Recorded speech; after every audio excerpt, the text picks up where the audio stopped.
آنے والے دنوں کے اندر انشاءاللہ پاکستان کے اندر ڈاکٹر ذاکر نائک صاحب تشریف لا رہے ہیں. ان کے حوالے سے ابھی سے سوشل میڈیا کے اوپر جو ان کے مخالفین ہیں، جو ان کے اوپر اعتراض کرنے والے ہیں، انہوں نے ایک تماشا لگایا ہوا، ایک تمسخر بنایا ہوا.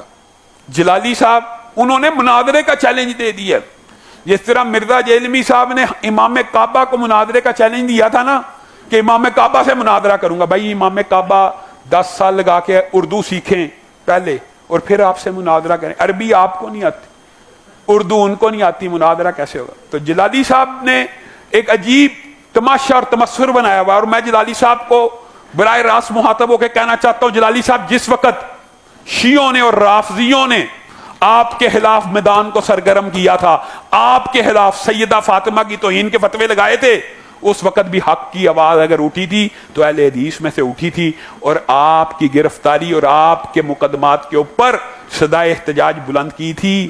میں نے، اہل حدیث علماء نے آپ کے حق میں تب بات کی تھی. آج اہل حدیثوں کے ماتھے کا اگر جھومر پاکستان آ رہا ہے، میں یہ نہیں کہتا ذاکر نائک صاحب کوئی بہت بڑے فقیہ محدث مفتی ہیں، لیکن ذاکر نائک صاحب کو اللہ تعالیٰ نے یہ اعزاز دیا ہے کہ ان کے ہاتھ کے اوپر لاکھوں مسلمان ہوئے ہیں.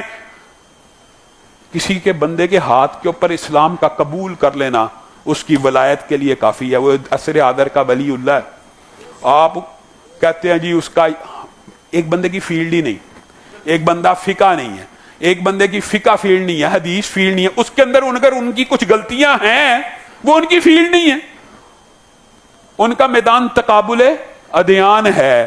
آپ نے اگر مقابلہ کرنا ہے جلالی صاحب تو آپ تقابل ادیان کے اوپر ان سے مناظرہ کیجئے. عیسائیت کے اوپر، یہودیت کے اوپر، ہندو مت کے اوپر آپ ثابت کریں آپ ان سے زیادہ بڑے عالم ہیں اور آپ کے ہاتھ کے اوپر زیادہ لوگ مسلمان ہوئے ہیں، تب ہم آپ کی بات کو مانیں گے. آپ ان سے مناظرہ کرنا چاہتے ہیں کسی اور بات کے اوپر. آپ کو اگر اتنا مناظروں کا شوق ہے تو ہماری جماعت کے مناظرین حاضر ہیں. آپ فاتحہ حلف الامام پہ ہماری جماعت کے مناظرین سے مناظرہ کر لیجئے.